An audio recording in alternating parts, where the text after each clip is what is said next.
Buenos días. Bueno, vamos a empezar la sesión de los directores.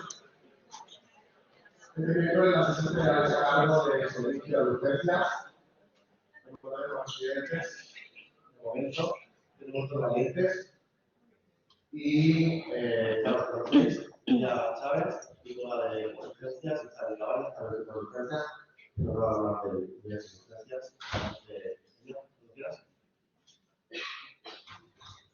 Bueno, pues buenos días a todos. Muchas gracias, Rafa. Pues efectivamente nosotros vamos a hablar de la detección precoz del VIH en urgencias y cómo lo estamos haciendo. Este es el índice que vamos a utilizar, un poco porque os guíes.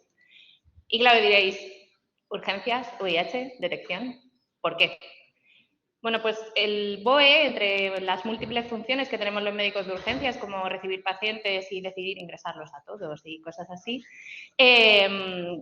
también promueve que participemos en programas de investigación y, por supuesto, en promoción de la salud de los pacientes y prevención de enfermedades transmisibles a ser posible. Lógicamente, todo esto dentro de nuestras posibilidades, nuestros medios y nuestra presión asistencial, que es mucha. Nosotros desde el Servicio de Urgencias estamos intentando mejorar todo esto y precisamente estamos teniendo en marcha ahora mismo bastantes proyectos de investigación y cambiando un poco la mentalidad del servicio. Y bueno, uno de ellos en los que se está participando es en la detección precoz del VIH en urgencias. Luego hablaremos de ello, es un protocolo nacional, de hecho es mundial mediante diferentes estrategias. ¿Pero por qué del VIH? Bueno, porque es una pandemia que sigue existiendo, por desgracia, hace mucho tiempo que se nos ha olvidado porque hemos tenido otras pandemias en mente. Comenzó en el 1981, no es de ayer, y tiene cifras demasiado importantes en cuanto a infectados y muertos a su cargo como para olvidarnos de ellos.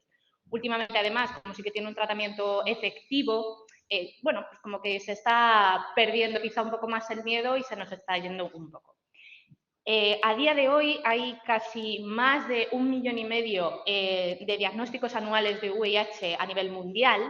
En los últimos 5 años, a nivel de Europa hay casi 2,5 nuevos diagnósticos de VIH y en el caso de España, en esos 5 años, casi 67.000 nuevos casos, con lo cual no son números despreciables, ¿vale?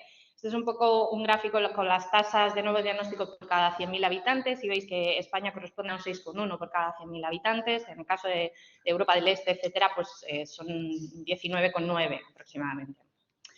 ¿A qué grupos de edad interesa esto sobre todo y por qué quizá ponemos el foco en urgencias? Porque el grueso de los pacientes tienen edades entre 20 y 50 años. Esto quiere decir que son pacientes que generalmente no van a consultar en primaria, son pacientes que generalmente no tienen seguimiento porque suelen ser pacientes sanos que no tienen enfermedades crónicas y por ello quizá es urgencias el sitio diana para detectar estos casos, ¿no? Veis también que, bueno, los nuevos diagnósticos en el año 2022, el ratio hombre-mujer es bastante más elevado en el caso de los hombres, con hasta un 85% de esos nuevos diagnósticos. ¿Y por qué? Pues porque la principal vía de transmisión a día de hoy sigue siendo la sexual.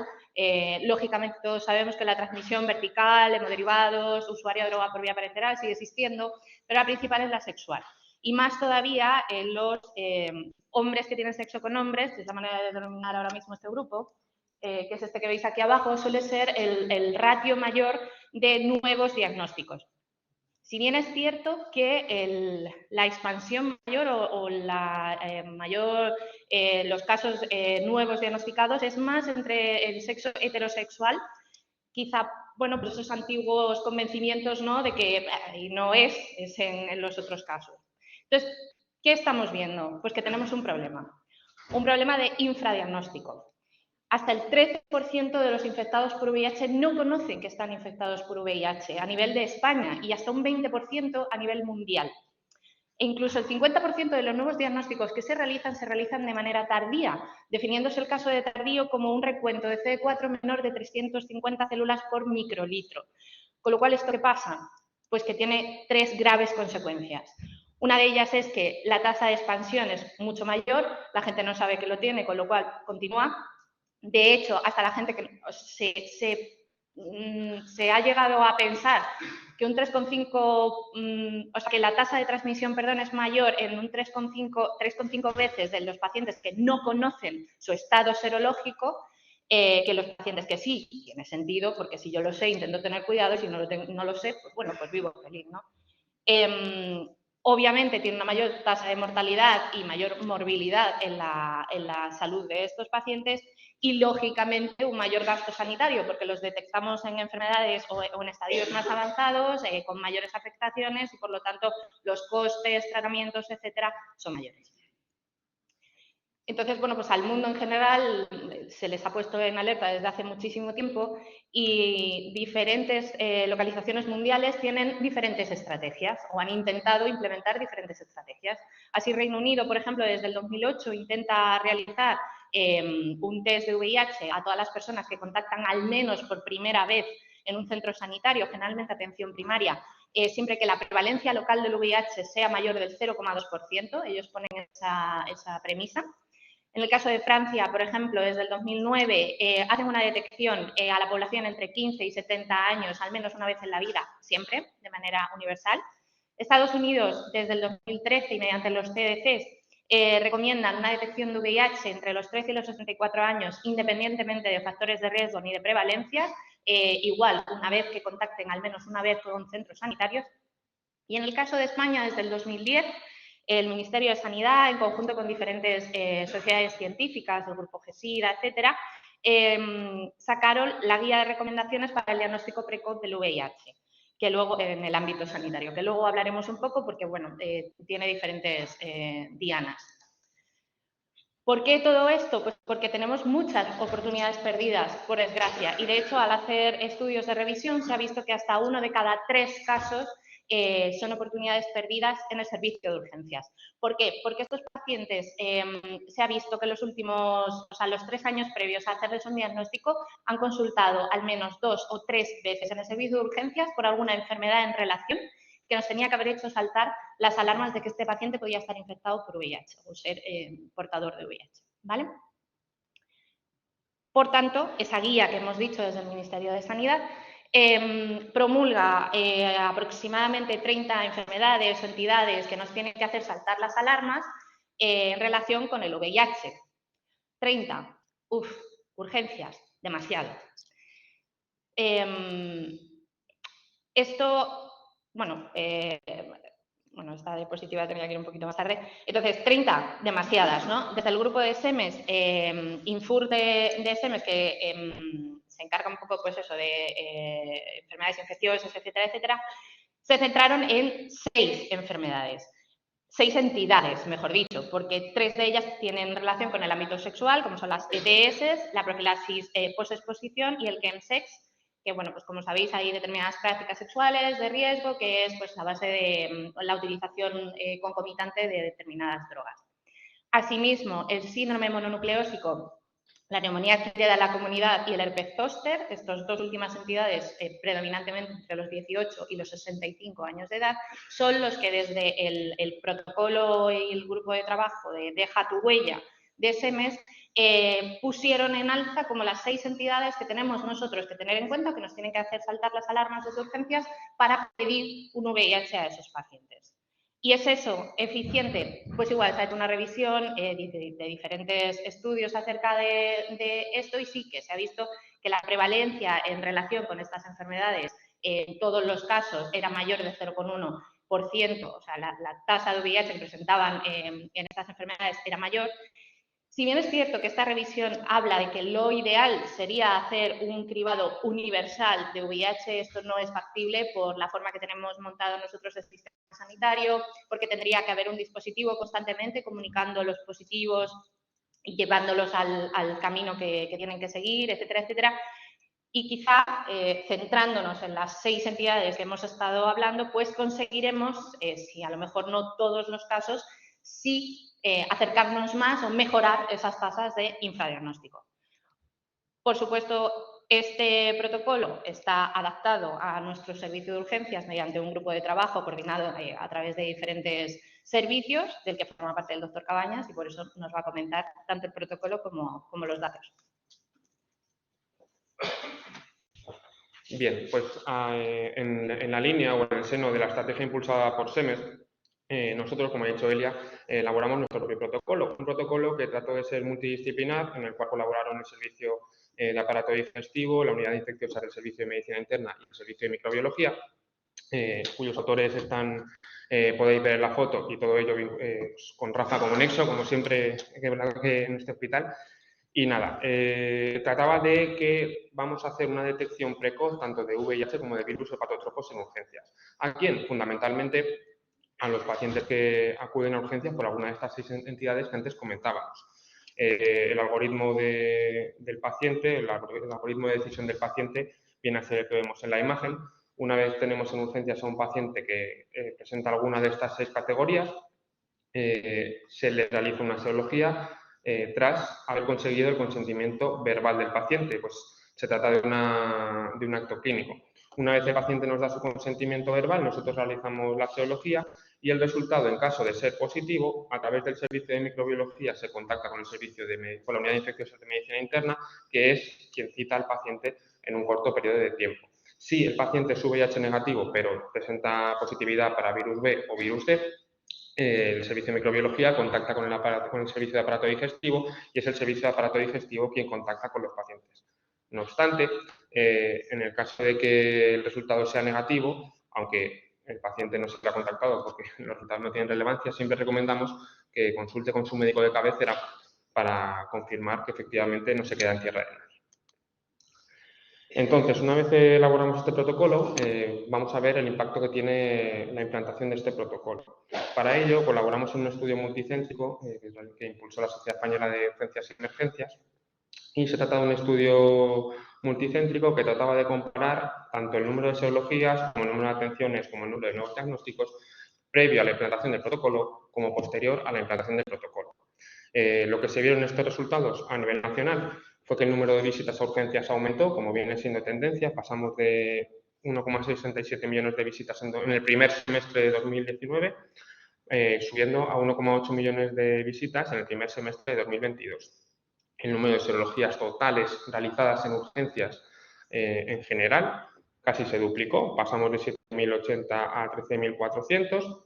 El número de diagnósticos de estas 6 entidades, como decíamos, KEMSEX, ITS, profilaxis, posexposición, neumonía entre los periodos de edad comprendidos, zoster entre los periodos de edad comprendidos o síndrome mononucleósido, aumentó ligeramente, pero sí que el número de serologías solicitadas a este tipo de entidades casi se duplicó, o perdón, más que se duplicó.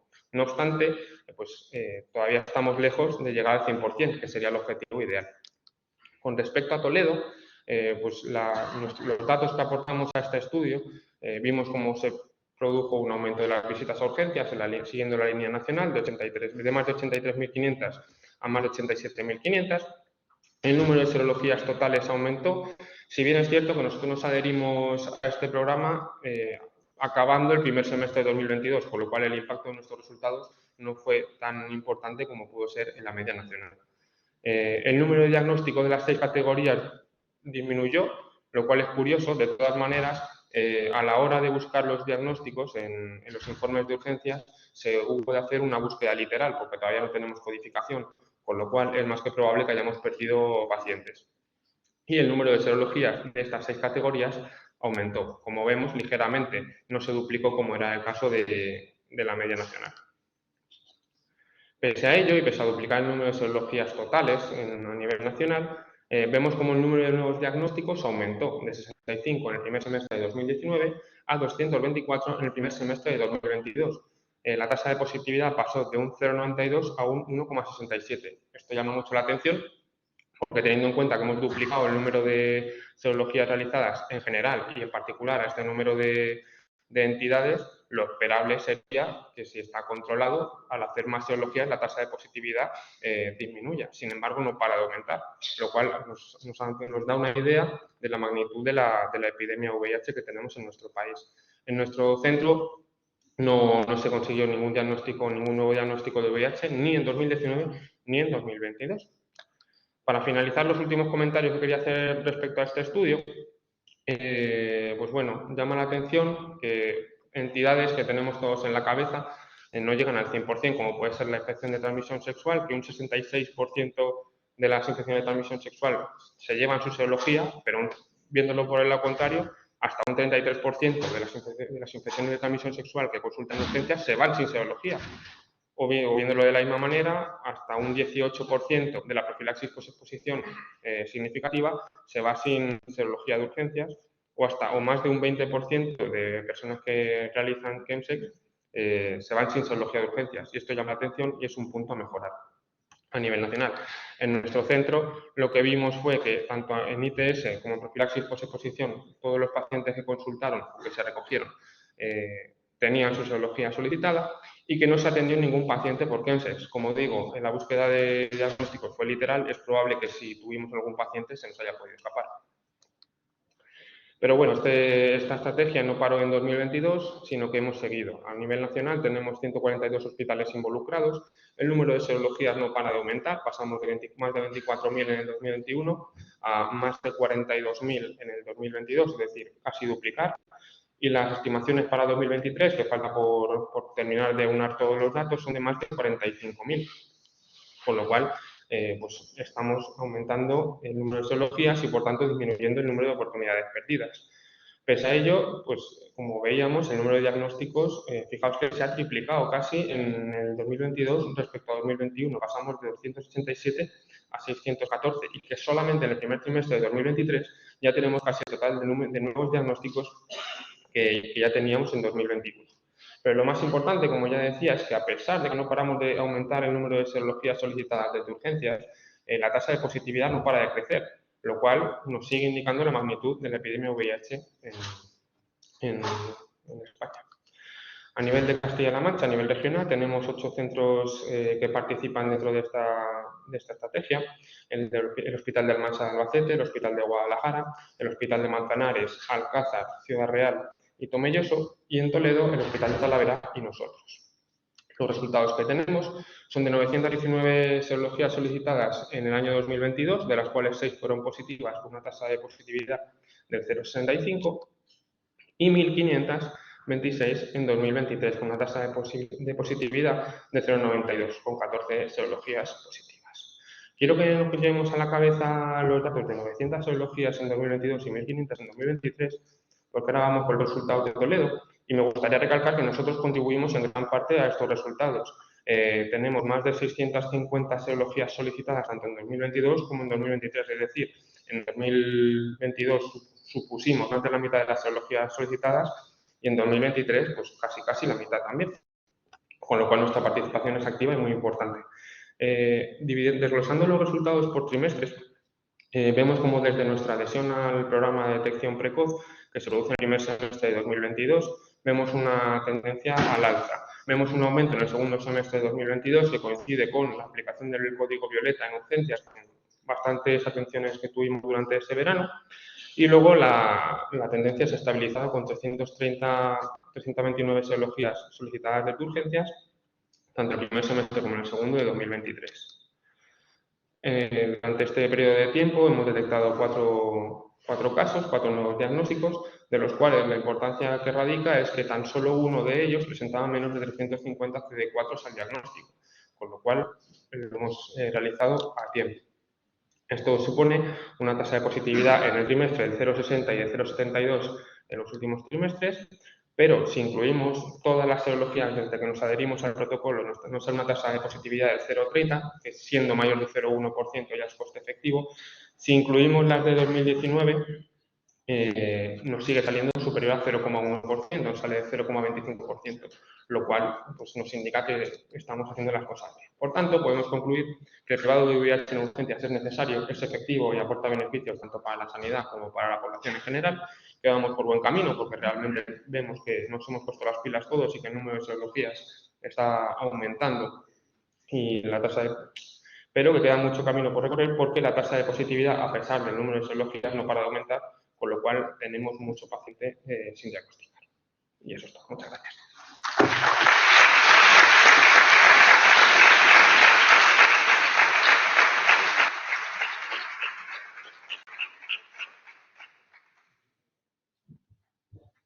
¿Alguna pregunta por ahí?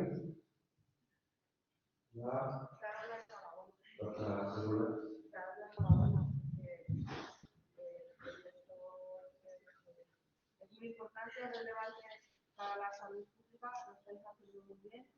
Y lo único, recordarle a todo el mundo que hay que seguir siguiendo las serologías, tanto del VIH como del virus. A mí, por ejemplo, una de las cosas que a la gente se le olvida a veces es en neumonías adquiridas en la comunidad, que no se olvide. Sí, al hilo de lo que dices, pues en nuestros resultados, a pesar de la implantación del protocolo, tan solo no varió, incluso disminuyó el porcentaje de serologías solicitadas a neumonías. Fue nuestro gran debe. Sí. Sí, la presión, ¿no? Las que están claras de la serología, pero las que no quedan. ¿Doctor Guadra? Sí. Bueno, yo también resumo la enhorabuena por la iniciativa y os animo a seguir en ese camino. Es importante recordar lo del consentimiento verbal. Siempre se ha dicho que los consentimientos escritos se ponen una barrera, pero el consentimiento verbal es importante y debe ir precedido de una información, que se llama consejo previo. Es decir, hemos trabajado en urgencias, antes o después, sabemos la forma en la que se trabaja y que no hay mucho tiempo para las proceduras. Pero es importante explicar al enfermo qué sabe, o sea, preguntarle qué sabe del infección VIH, por qué le vas a ofrecer la prueba y que lo conoce. En muchas situaciones yo estoy convencido de que se pide una serología, no solo ya en la urgencia, sino en la planta. Se incluyen las serologías de VIH en la petigonada de serologías que a veces se piden, ¿sabes? Sí, decírselo al paciente, sí, que sale el resultado positivo, lógicamente se lo comunicas, y si sale negativo, lo ocultas en un informe de 6 o 7 páginas y aquí no ha pasado nada. Y te puede dar la circunstancia de que el paciente lo va a preguntarte en función de qué, por qué motivo, le solicitaste el VIH que ha visto reflejado en el estudio. Yo creo que se puede solucionar esa posible problemática. No suele pasar, a mí no ha venido ningún paciente diciendo es que estoy ingresado y me lo pidieron sin decirlo. Pero para evitar problemas no cuesta ningún trabajo. De ellos esto va más dirigido ya a médicos que hacen actividad en planta. Es decirle, el motivo por el que le vamos a incluir la serología del VIH es este.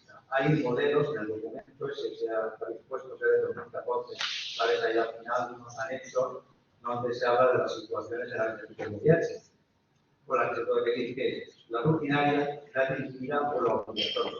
Sabéis que la obligatoria solamente se aplica al ámbito de las donaciones o a la reproducción asistida. Luego está la de países o programas que han optado por la rutinaria y otras por la asistida. Entonces se da un modelo, que es una línea del modelo de consentimiento verbal para la rutinaria, es decir, le voy a pedir la prueba del VIH por este motivo. O bien le voy a pedir unas serologías que están incluidas a eso que cuesta un minuto, quizá algo más cuando el enfermo no sepa ni siquiera lo que es la infección por VIH, se lo tiene que decir, como la prueba pretest para la infección por el virus del SIDA, pero recordar que la necesidad verbal se debe.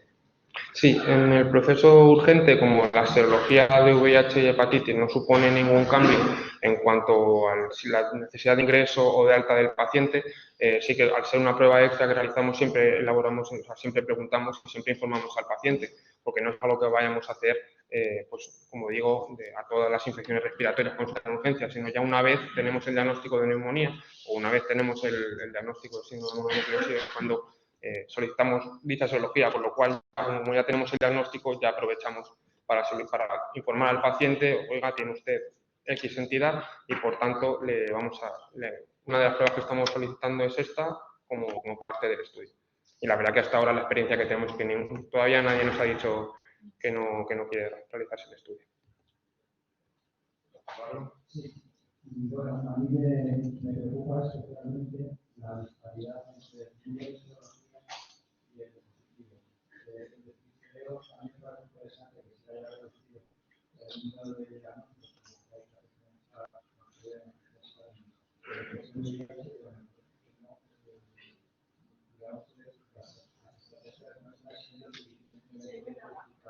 Subir un poquito el tono de voz. No, es que tiene muy bajo el micrófono. Sí, bueno, sí.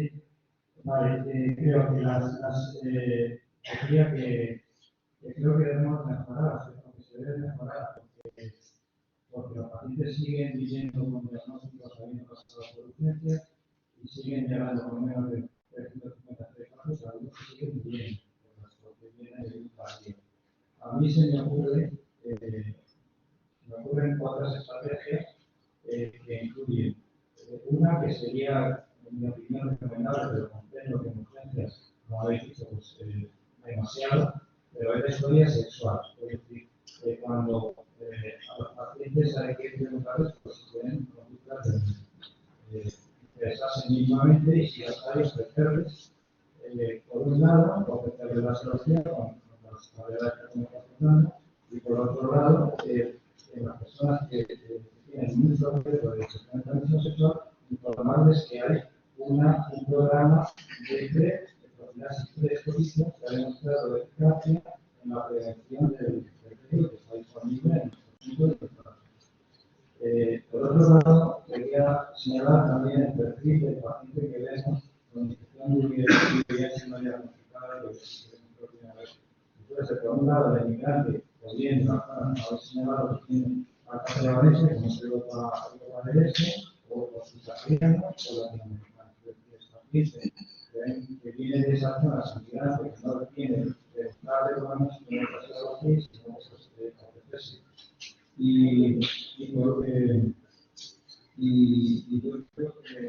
Bueno, y luego está la estrategia que hay pacientes que nos vienen, que se han hecho test en una farmacia o que se han hecho test por ONGs, es decir, esa estrategia que es criticable en algunas partes, pero también existe. Es decir, que las personas que tienen se pueden tener acceso a la astrología, porque hay que alrededor del estudio que pensaba que estábamos en menos del 10%, más del 10% de las personas infectadas en España no conocen su diagnóstico.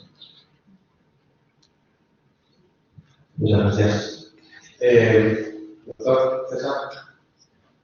Bueno, yo me sumo a la felicitación porque entiendo el esfuerzo que se supone en vuestra situación y en urgencia incorporaros a estos programas y, bueno, pero sin ánimo de echarnos más carga de trabajo encima, me gustaría recordar un poco el tema de la hepatitis. Lo habéis comentado de una forma un poco colateral, pero en una situación en la que estamos de objetivo de eliminación de la hepatitis, probablemente de la hepatitis, para el año 2030 como objetivo de la OMS, yo creo que el siguiente paso es poner el foco en la hepatitis C y en la hepatitis B, pero sobre todo especialmente en la hepatitis C. Yo creo que en la situación actual en nuestro país, donde parece que no hay, o al menos en nuestro medio, programas a nivel institucional de cribado o de cribado etario que pudiesen sacar nuevos diagnósticos de hepatitis C oculta. Yo creo que ahí vuestro papel también es importante. Tanto en este grupo de pacientes, que ya lo estáis haciendo, como probablemente habría que plantearse si hay otro grupo, otros grupos de prevalencia elevada de la hepatitis C que pudiésemos incorporar a su estudio en urgencia.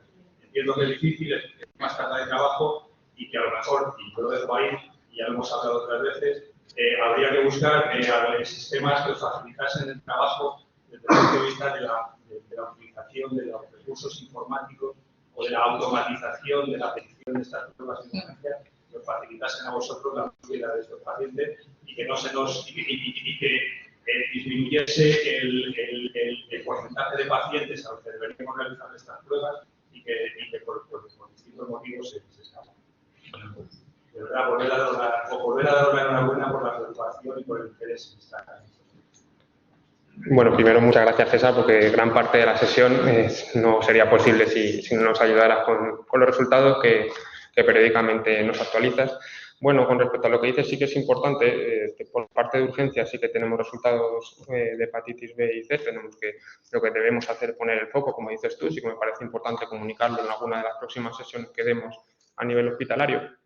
Y en cuanto a la estrategia de detección de virus de hepatitis B o C, sí que es cierto que cuando elaboramos el protocolo a nivel de forma multidisciplinar no encontramos ninguna causa más allá de las expuestas aquí que manifiestamente indicara que sea necesario la detección de virus B o virus C por su entidad más allá de su coinfección o su alta coinfección con VIH. Pero sí que es verdad que podemos hacer una revisión literaria para actualizar el protocolo porque seguramente tengamos nueva información. De todos modos, es muy fácil.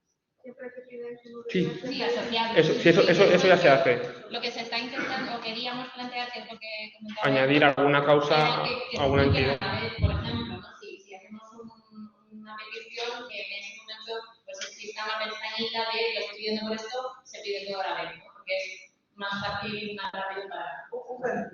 Eso es.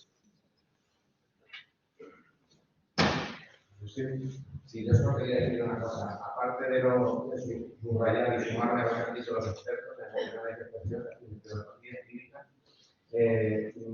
me alegro muchísimo de esta sesión porque desde el punto de vista científico lo que es relevante es una cuestión muy importante de eficacia, facilidad y eficiencia para el paciente, para todos nosotros, y sobre todo porque muestra la cara oculta de urgencias, no solamente que interesa a pacientes, que trabaja a diario, que se lleva palos por la derecha, porque cambia por arriba, por abajo, etcétera, sino porque desde el punto de vista de docencia, de formación, de divulgación y de investigación, esto es la única que se ve. No solamente está en esta red multicéntrica, está en muchísimo más proyectos de investigación, van a hacer que no se caiga la oportunidad perdida de que sea Castilla-La Mancha y Toledo uno de los primeros centros que tenga residencia de urgencias. Así que muchísimas gracias a todos los servicios. Pues sin más que decir, si no hay ninguna intervención más, enhorabuena compañeros y muchísimas gracias. Nos vemos gracias por el visito.